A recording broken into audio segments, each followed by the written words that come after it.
弟子，用智慧看透人生的格式。佛说苦有因也有知，只要走对路，痛苦能消失。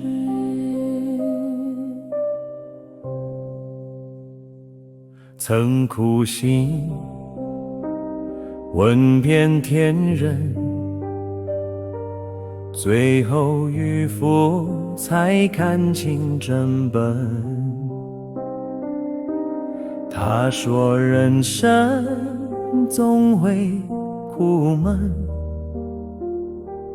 因为我们一直抓着不放的想要太深，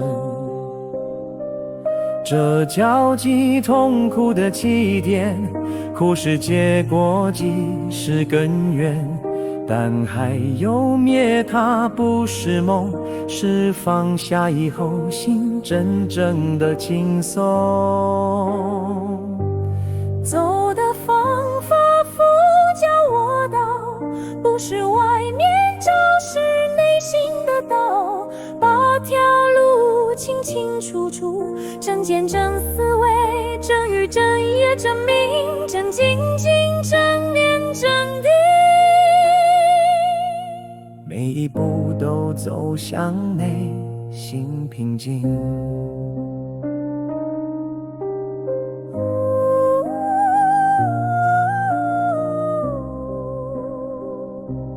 佛陀说，学而因缘的真理，无明就是看不清楚，心是照着观心起步，是让生命开始延续。名色是身心的基材，流入是眼耳鼻舌身意，触让我们有了感觉。手就是那个快乐或苦闷，爱让人黏住去不肯放，又是生命的执着形状，最后走向生与老死，一圈一圈轮回在命运里。礼佛不只是个名字，是用智慧修来的真实。